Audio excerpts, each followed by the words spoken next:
common sense recap of the day's biggest stories. It's John Catsimatidis and Rita Cosby. Katz and Cosby on 77 WABC. Back into New York, I believe we have Gregg Jarrett calling in. He's an author, a Fox News contributor, and I think he's a former U.S. attorney. Gregg Jarrett, are you on? Yeah, no, I'm not a former U.S. attorney. No, okay, I missed that. It's just a great legal mind. Just a great legal mind. When Rita's in New York, that's usually Rita's job to read it through. Tell us, what's on your mind today? There's so many things happening. Where do we want to start? Well, Jack Smith, the special counsel, just filed a notice of appeal today to the 11th Circuit. He doesn't like the decision of Judge Aileen Cannon, the federal judge, throwing out entirely the classified documents case in Florida. So predictably, it'll go to an appellate court, and ultimately it may go to the United States Supreme Court. And, I think that Judge Cannon's decision, 93 pages, I've read it several times, is well-reasoned and will be met at the highest court in the land with a friendly view. Judge Weinberg? Greg, good to talk to you. Let me ask you this question. Aren't the same concerns in terms of the lack of authority of this appointment by Garland of Smith, don't they also govern the D.C. case before Judge Chutkan? Well, you would think they would. The same reasoning applies. However, a Florida district court judge has no force and effect, and it's not binding on a Washington I know, but D.C. judge. Don't you think she has to think very hard about what she does in D.C.? She doesn't think at all. That's okay. her problem. Judge Tanya Chutkan, she's already made up her mind that she loves Smith's case. She hates Donald Trump. All of her rulings have been against the former president and in favor of Smith. This is yet another Judge Juan Merchan type case in which Trump can't possibly get a fair trial in Washington, D.C. But look, that case has already stalled in Washington by the two recent Supreme Court decisions over the immunity issue and the improper use of an obstruction statute. So that case is going nowhere fast.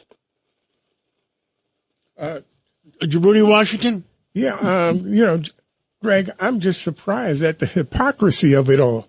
I mean, we can have a judge give a jury charge with three different, what is it, Judge? Column A, column B. Yeah, We're talking about the Merchan trial. Yeah. Column A, column B, and column C. It violates the unanimity rule.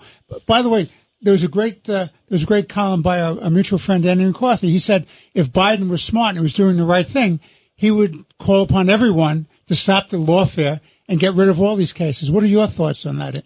Well, Andy, as always, is right. He's a friend and colleague. And, it's true that Joe Biden would gain some currency if he said, look, I want to win at the ballot box.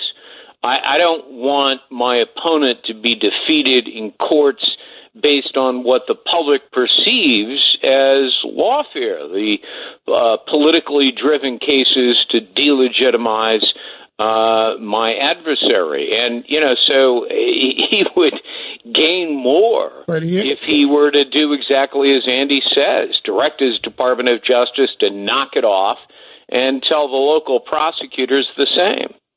Well, he can't vanquish his foe any other way but through weaponry. He has nothing to run on.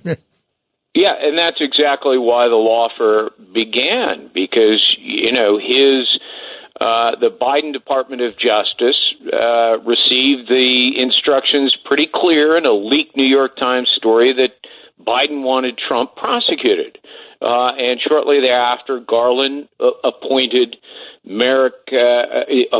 Jack Smith. And he knew that Smith would never be Senate approved because Smith has this notorious track record of shamelessly manipulating the law to bring politically driven prosecution. So Garland said, well, I'm going to circumvent the Constitution. I'm going to target Trump with manufactured charges, and Jack Smith's going to be my ruthless mob enforcer, and that's what he did. And that was supposed to show independence of the White House and the Justice Department from these wrongful prosecutions, Craig. Yeah, I mean, it was a clever charade. The White House deliberately leaked the story of the New York Times that Joe Biden wanted Trump prosecuted.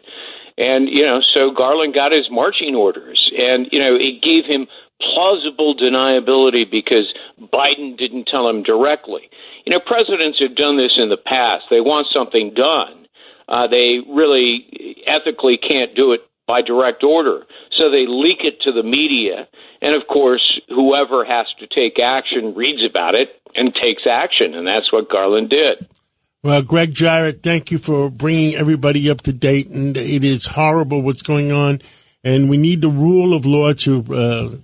and to be even-handed. Yes. Even-handed. Yeah, well, I accept your nomination as U.S. Attorney, John. Thank you very much. If I was president, guaranteed you'd be U.S. Attorney. Thanks so much. Thank you so much.